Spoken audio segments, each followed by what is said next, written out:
अगले पैनल के लिए मैं सबसे पहले मंच पर बुलाना चाहूंगी मेरे सहयोगी संदीप शर्मा जी को कि वे मंच पर आएं। इस पैनल में हमारे साथ जुड़ेंगे हिमाचल प्रदेश के शिक्षा मंत्री श्री रोहित ठाकुर जी। मैं चाहूंगी कि जोरदार तालियों से हिमाचल प्रदेश के शिक्षा मंत्री श्री रोहित ठाकुर जी का स्वागत किया जाए। थैंक यू पवित्र।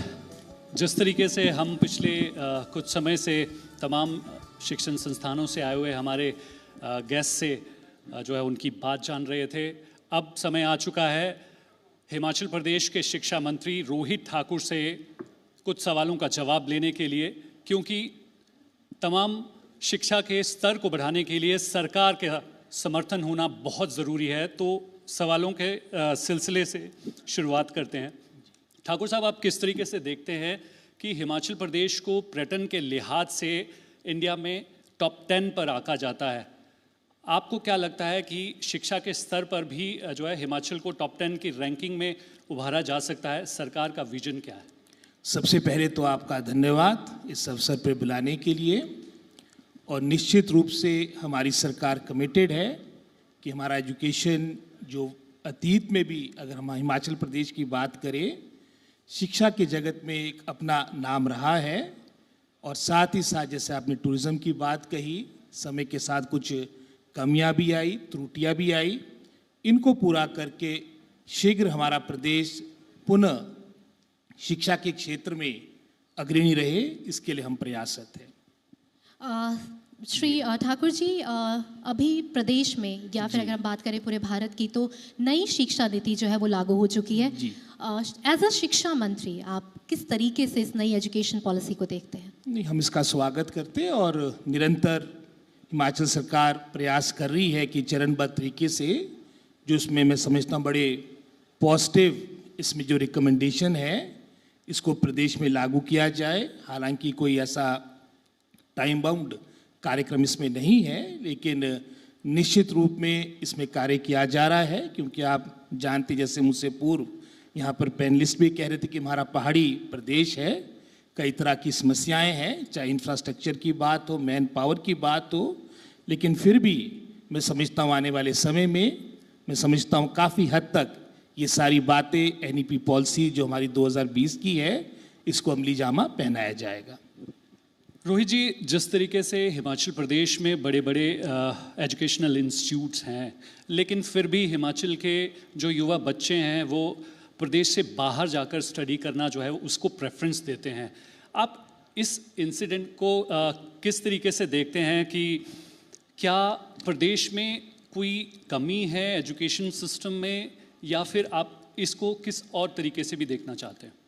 जैसे मैंने अतीत की बात कही है, हिमाचल प्रदेश में पहले से लगभग सभी सरकारों ने, क्योंकि हमारा पहाड़ी प्रदेश था और जब हम अस्तित्व में आए उस वक्त जो आपका लिटरेसी रेट था मात्र 8% था, जो आज बढ़कर मैं समझता हूँ अगर हम पूरे राष्ट्र की बात करेंगे सबसे विकसित प्रदेशों में हिमाचल प्रदेश की गिनती होती है।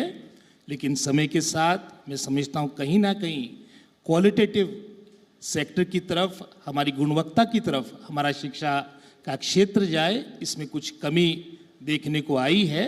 लेकिन इस शॉर्टफॉल को भी मैं समझता हूँ सरकार पूरी सीरियसली ले रही है और आने वाले समय में इस तरह के कदम उठा रहे हैं जिसके माध्यम से जो कमियां आई है इनको दूर करके हमारा पुनः शिक्षा के क्षेत्र हिमाचल प्रदेश अग्रणी हो। कुछ स्कूल्स और यूनिवर्सिटी हिमाचल प्रदेश के यौन शोषण के जो मामले हैं वो सामने नजर आए हैं, तो मैं ज़रूर जानना चाहूँगी कि एज अ शिक्षा मंत्री आप उस पर क्या कुछ नई स्ट्रिक्ट पॉलिसीज़ लेकर आ रहे हैं? जहाँ तक आपने यौन शोषण की बात कही है, ये स्पेसिफिकली मैं समझता हूँ कुछ जगह इस तरह की बातें हुई है जो बहुत ही खेदजनक है, और ज़ीरो टॉलरेंस के साथ सरकार विभाग इसमें कार्य कर रहा है। और निश्चित रूप में जो भी इसमें दोषी होंगे उनके खिलाफ सख्त कार्रवाई होगी। और हमारा पुलिस विभाग के साथ भी एक प्रभाव नाम करके कार्यक्रम चला है, जिसके माध्यम से विशेषकर इस तरह के जो केसेस होते हैं उस पर हर तरह से अंकुश लगाने के कदम उठाए जाए। सर, क्या स्कूल्स को भी कुछ अवेयर किया जा रहा है इसके लिए, या स्कूल्स में कुछ ऐसे पर्टिकुलरली कोई प्रोग्राम्स जो हैं वो चलाए जा रहे हैं? बिल्कुल, पुलिस विभाग के साथ शिक्षा विभाग मिलजुल कर समन्वय के साथ इस तरह के प्रोग्राम चला रहे हैं, जिसके माध्यम से इन बातों पे अंकुश हो। ठाकुर साहब, इस समस्या के साथ जो है वो एक और महत्वपूर्ण समस्या है, वो है ड्रग्स। जी। तमाम शिक्षण संस्थानों को और उनमें पढ़ने वाले बच्चों को ड्रग्स के चंगुल से कैसे छुड़ा जाए, क्योंकि बहुत सारे ऐसे ड्रग पेडलर्स हैं जो बच्चों को जो है वो आसान तौर पर निशाना बनाते हैं। आप किस तरीके से समझते हैं कि ये कितनी गंभीर समस्या है और इसे कैसे रोका जाना चाहिए? ये सही मायने में सबसे गंभीर समस्या, चाहे पंजाब की बात हो, हिमाचल की बात हो, ये देखने को आ रही है। और जिस तरह से चाहे पंजाब में भी हम अतीत में सुनते थे, काफ़ी हद तक यहाँ पर भी मैं समझता हूँ विराम लगा है इन बातों में। और हिमाचल सरकार चाहे किसी भी विभाग की बात, तो मैं इस समस्या को मात्र एक विभाग की समस्या नहीं मानता, एक सोसाइटी की प्रॉब्लम है, समाज की प्रॉब्लम है।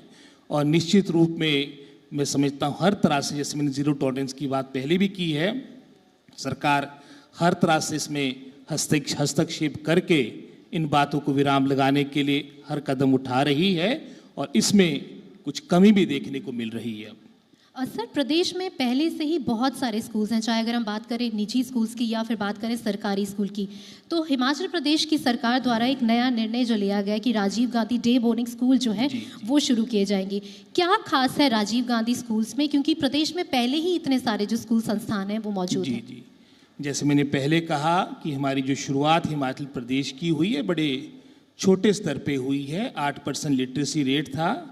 मात्र 1947 में 200 के आसपास शिक्षण संस्थान थे, एक कॉलेज था, वो भी मंडी में था। और निरंतर हमारी, मैं समझता हूँ, कदम बढ़े हैं इस ओर। लेकिन जैसे मैंने पहले कहा, गुणवत्ता आज समय की आवश्यकता है, और इसी सोच के साथ स्टेट ऑफ आर्ट स्कूल्स हमारे ज़िलों में स्थापित हो। इस सोच के साथ मैं समझता हूँ अभी हमने प्रथम चरण में कोई 10 जगह चिन्हित किए हैं जहाँ पर इस तरह के स्कूल्स आएंगे, जहाँ पर हर तरह से उनको बेस्ट फैसिलिटीज़ दी जाएगी। जैसे मैंने पहले कहा, पहाड़ी क्षेत्र है, हज़ारों की संख्या में आपके पोस्टें रिक्त पड़ी है। तो हम चाहते हैं कि ऐसे स्कूल्स जहाँ पर हर तरह की सुविधा हो, हर तरह का स्टाफ वहाँ पर उपलब्ध हो, हर तरह की टेक्नोलॉजी, हर तरह की, मैं समझता हूँ, एक अच्छी सोच के साथ ये स्कूल पूरे प्रदेश के ज़िला स्तर पे कम से कम एक ज़िले में एक बने, और आने वाले समय में हर विधानसभा क्षेत्र में ये हो। इस सोच के साथ कार्य किया जा रहा है। टेक्नोलॉजी का जिक्र आपने ठाकुर साहब किया, इसी पर जो है मैं अगले सवाल का जवाब आपसे लेना चाहूँगा। आप खुद ग्रामीण इलाके से संबंध रखते हैं और गाँव के स्कूलों को स्मार्ट स्कूल में कन्वर्ट करने के लिए टेक्नोलॉजी बेस्ड एजुकेशन पर आप किस तरीके से सोचते हैं कि सरकार आने वाले समय में गाँव के स्कूलों को स्मार्ट स्कूल कैसे जो है उस पर कन्वर्ट करेगी? स्मार्ट स्कूल तो मैं समझता हूँ दूसरे चरण की बात है, और सबसे महत्वपूर्ण है, जैसे काफ़ी संख्या में स्कूल भी खुले, हर सरकार की प्राथमिकता रही। पूरे हिमाचल प्रदेश में आज वर्तमान में 16,000 स्कूल है। लेकिन साथ ही साथ इसका दूसरा पक्ष ये है कि लगभग कोई 340 ऐसे स्कूल है जहाँ पर कोई टीचर नहीं है। लगभग 3400 स्कूल ऐसे हैं जो सिंगल टीचर है। तो अभी हाल में ही जो हमने पिछले वर्ष अपनी रिक्रूटमेंट की है, जिसके बैच वाइज रिजल्ट्स आ चुके हैं और उनको अपॉइंटमेंट दी जा रही है, उसमें हमारा पहली प्राथमिकता है कि जो विदाउट टीचर स्कूल्स हैं वहाँ पर कम से कम एक टीचर हो, और जहाँ पर सिंगल टीचर और हायर इनरोलमेंट है, 20 से अधिक आपके बच्चे उस स्कूल में हैं, प्राथमिक स्कूल में, तो वहाँ पर दूसरा टीचर वहाँ पर उपलब्ध हो। और आजकल ये अपॉइंटमेंट्स चली है। और जहाँ तक स्मार्ट स्कूल्स की बात है, तुम्हारी प्राथमिकता होगी, लेकिन सबसे महत्वपूर्ण है कि विशेषकर प्राइमरी स्कूल्स में जो हमारे टीचरों का अभाव है उसको दूर किया जाए। सर, जैसे बात करते हैं हायर एजुकेशन यूनिवर्सिटीज़ की या फिर कॉलेजेस की, तो भारत सरकार के द्वारा हामी जो है डुअल डिग्री को दे दी गई है। तो हिमाचल प्रदेश में कहाँ पे है, क्या प्रोग्रेस है डुअल डिग्री प्रोग्राम्स? फिर से रिपीट करेंगे इस sir, question? Dual degree programmes की अगर हम बात करते हैं, तो जिस तरीके से भारत सरकार के द्वारा इसमें हामी भर दी गई है, काफ़ी कॉलेजेस और यूनिवर्सिटी इससे पहले ही शुरू कर चुके हैं। तो मैं ज़रूर जानना चाहूँगी कि हिमाचल प्रदेश में ये डुअल डिग्री प्रोग्राम का क्या स्टेटस है, क्या शुरू हो चुका है या फिर आने वाले समय में आप इसे शुरू करने के बारे में सोच रहे हैं? ये आने वाले समय में शुरू होगा। रोहित जी, जिस तरीके से रोज़गार उपलब्ध करवाने के लिए स्किल्ड होना बहुत ज़रूरी है और स्किल एक शिक्षा के ज़रिए ही हुआ जा सकता है, तो प्रदेश सरकार और शिक्षा विभाग इस मामले को किस तरीके से देख रहा है कि जो बच्चे इंस्टीट्यूट में पढ़ने के लिए आ रहे हैं और अपना भविष्य एक रोज़गार की तरफ देख रहे हैं, लेकिन स्किल्ड एजुकेशन में जो है कहीं ना कहीं कमी रहती है, तो इस कमी को सरकार कैसे दूर करेगी? जहां मैंने क्वालिटेटिव एजुकेशन की बात की, दूसरा महत्वपूर्ण पहलू जो सरकार की प्राथमिकता है वो जॉब बेस्ड एजुकेशन है। और इसी सोच के साथ, जैसे मुझसे पूर्व यहाँ पर पैनलिस्ट डिस्कशन भी कर रहे थे, जो हमारे बहुत से लर्नेड एकेडमिशियंस भी है, वो बता रहे थे कि वर्तमान में जैसे आर्टिफिशियल इंटेलिजेंस की बात हो, रोबोटिक्स की बात हो, डाटा साइंस की बात हो, आपके इस तरह से मैं समझता हूँ अन्य जो हमारे विशेषकर टेक्निकल एजुकेशन में हम नए स्ट्रीम्स प्रारंभ कर रहे हैं, जो वर्तमान में आज के दौर में जिसकी आपकी जॉब अपॉर्चुनिटीज ज़्यादा हो, और जो आपके कई ऐसे आउटडेटेड आपके वर्तमान में कई ITIs में, पॉलिटेक्निक्स में ऐसे स्ट्रीम चले हैं, उनको भी चरणबद्ध तरीके से जो वर्तमान में आज के समय में जिनकी आवश्यकता, जिसके माध्यम से हमारे को एम्प्लॉयमेंट मिल सकती है, उसको हम इंट्रोड्यूस कर रहे हैं। रोहित जी, एक सवाल का जवाब आपसे लेना बहुत ज़रूरी है, क्योंकि आप एक बागवान भी हैं जी। और जिस तरीके से आप जिस विधानसभा क्षेत्र से संबंध रखते हैं वो एप्पल बाग क्षेत्र आता है, तो ज़्यादातर बच्चे जो हैं वो अपना फ्यूचर अलग अलग सेक्टर पे देखते हैं। तो आपको क्या लगता है कि एजुकेशन पॉलिसी में कुछ बदलाव करने चाहिए, या सरकार उस पर बल देगी कि बच्चों को जो है किसानी और बागवानी में भी अपना भविष्य देखना चाहिए? बिल्कुल बिल्कुल। आप अगर पूरे हिमाचल प्रदेश की बात करेंगे, लगभग कोई 25% के आसपास जो GDP कंट्रीब्यूशन होती है, जो हमारा GDP है, उसमें हमारा टूरिज्म सेक्टर और दूसरा आपका हॉर्टिकल्चर। तो इन दोनों सेक्टर्स को कहीं ना कहीं एजुकेशन के साथ जोड़ के, जैसे पहले भी हमारे स्कूल में हॉर्टिकल्चर को पढ़ाया जाता था, और वर्तमान में भी हमारे समग्र शिक्षा के माध्यम से हमारा जो वोकेशनल ट्रेड है, टूरिज्म है, इसको और बढ़ावा मिले, क्योंकि हमारे हिमाचल की भौगोलिक दृष्टिकोण से ये दोनों बहुत ही महत्वपूर्ण सेक्टर है और इसमें और काम करने की आवश्यकता है। बहुत बहुत शुक्रिया आपका सर हमारे साथ यहाँ जुड़ने के लिए और ये सारी जानकारी हमारे साथ साझा करने के लिए। बहुत बहुत शुक्रिया। तालियों से धन्यवाद किया जाए हिमाचल प्रदेश के शिक्षा मंत्री श्री रोहित ठाकुर जी का। मैं चाहूँगी कि जी पंजाब हरियाणा हिमाचल के संपादक श्री दीपक धीमान जी मंच पर पहुंचे, ताकि हम फेलिसिटेशन का जो राउंड है उसे शुरू कर सकें। मैं साथ ही चाहूँगी कि हिमाचल प्रदेश के शिक्षा मंत्री श्री रोहित ठाकुर जी उनके साथ मंच पर पहुंचें। सबसे पहले मैं मंच पर आमंत्रित करना चाहूँगी doctor Vivek Singh, chancellor Arni university. जोरदार तालियों से स्वागत किया जाए doctor Vivek Singh, Chancellor Arni University, North India's outstanding university in higher education.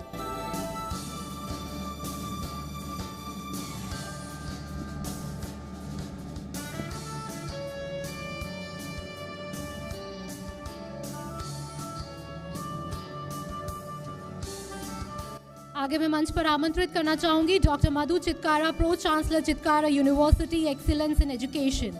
जोरदार तालियों से स्वागत करते हैं doctor Madhu Chitkara, pro chancellor Chitkara university.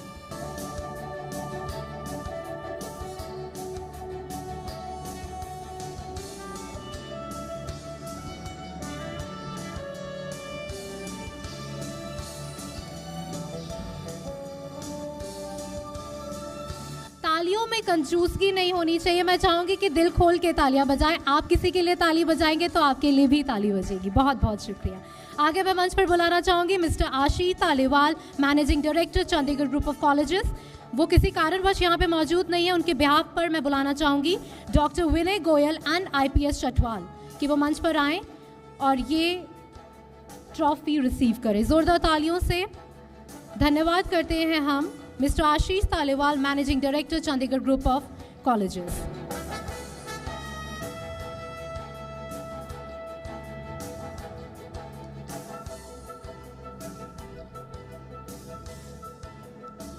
आगे मैं बुलाना चाहूंगी mister Hridesh Parshuram Deshpande, director general Chandigarh university. जोरदार तालियों से सर का स्वागत करते हैं और साथ में धन्यवाद करते हैं कि वो हमारे आज के इस प्रोग्राम में हमारे साथ मौजूद रहे।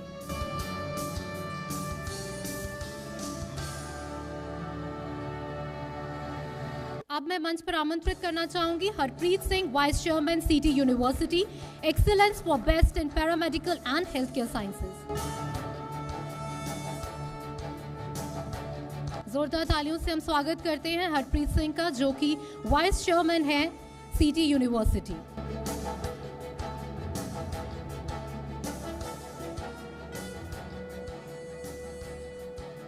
मंच पर आमंत्रित करना चाहूंगी doctor Neelima Kanwar, dean faculty of languages.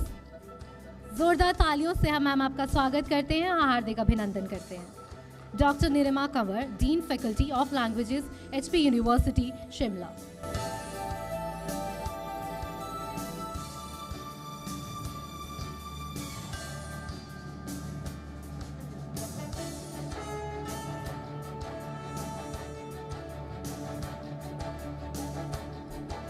अब मैं मंच पर आमंत्रित करना चाहूंगी mister Raj Malhotra, managing director Raj Malhotra IAS study group, excellence for best IAS coaching and training.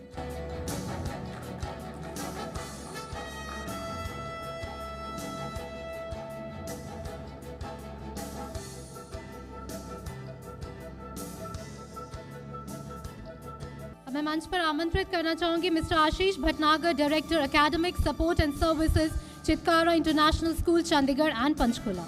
जोरदार तालियों से सर का स्वागत और अभिनंदन।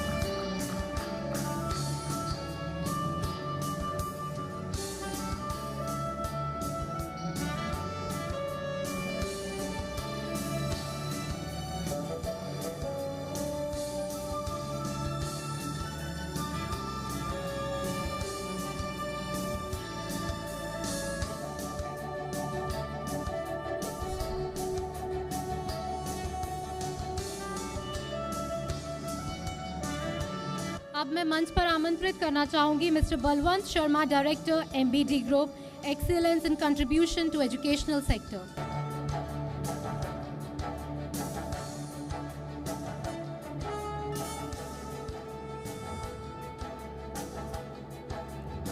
मैं मंच पर अब आमंत्रित करना चाहूंगी mister Suresh Gupta, project director, Maharaja Agrasen university.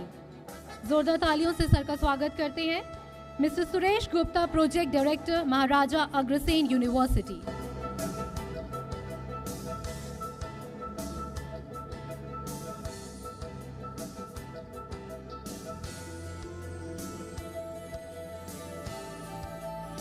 अब मैं मंच पर आमंत्रित करना चाहूंगी mister Sandeep Sardana, director, Manav Mangal group of school. जोरदार तालियों से सर आपका हार्दिक अभिनंदन।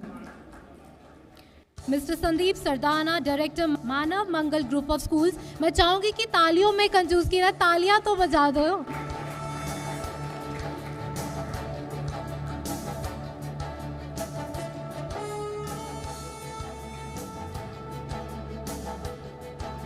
आगे मैं मंच पर आमंत्रित करना चाहूंगी mister Davinder Kamboj, managing director, bay river overseas private limited. जोरदार तालियों से इनका स्वागत करते हैं mister Davinder Kamboj, managing director, bay river overseas private limited.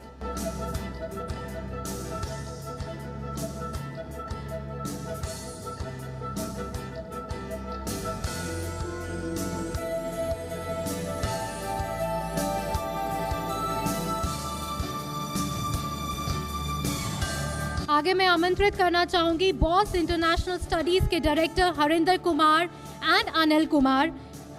जोरदार तालियों से इनका हार्दिक अभिनंदन करना चाहूंगी मैं, हरिंदर कुमार एवं Anil Kumar, director, boss international studies, excellence in overseas education. जोरदार तालियों से इनका हार्दिक अभिनंदन एवं स्वागत।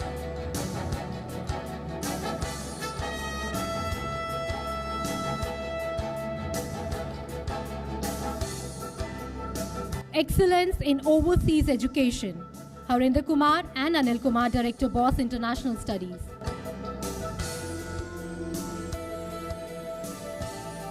अब मैं आमंत्रित करना चाहूंगी Achal Chhabra ji, managing director, Avenure education private limited, elevating overseas education to next level. जोरदार तालियों से इनका हार्दिक अभिनंदन एवं स्वागत। Mister Achal Chhabra, managing director, Avenure education private limited, elevating overseas education to next level.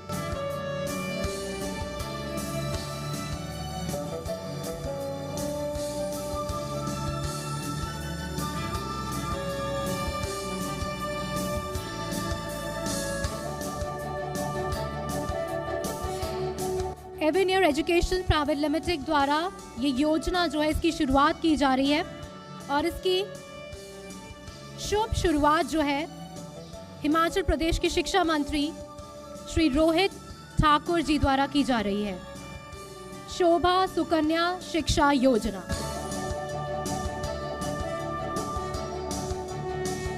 जोरदार तालियां। बहुत बहुत शुक्रिया।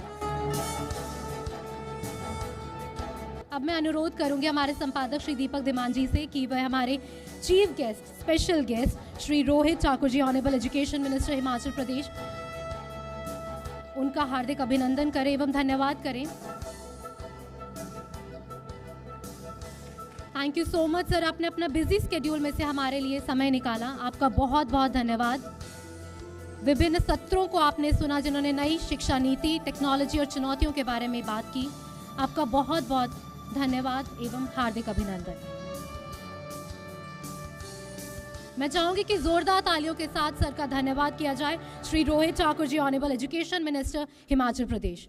जी पंजाब हरियाणा हिमाचल के मन से मैं पवित्र कौर एजुकेशन कॉन्क्लेव में आप सबका बहुत बहुत धन्यवाद प्रदान करती हूँ आप सबको कि आप सब ने अपना बहुमूल्य समय निकाला और आप यहाँ पहुँचे। उम्मीद करती हूँ कि आज जो हमने एजुकेशन सेक्टर के बारे में बात की, चाहे वो नई शिक्षा नीति को लेके बात हो, ड्यूअल एजुकेशन प्रोग्राम्स को लेके बात हो, टेक्नोलॉजी को लेके बात हो, या फिर आने वाले समय में जो चुनौतियाँ हैं उन सब को लेके जो बात हो, उसके बारे में हमने बात की। आप सभी का हार्दिक अभिनंदन एवं धन्यवाद। नमस्कार।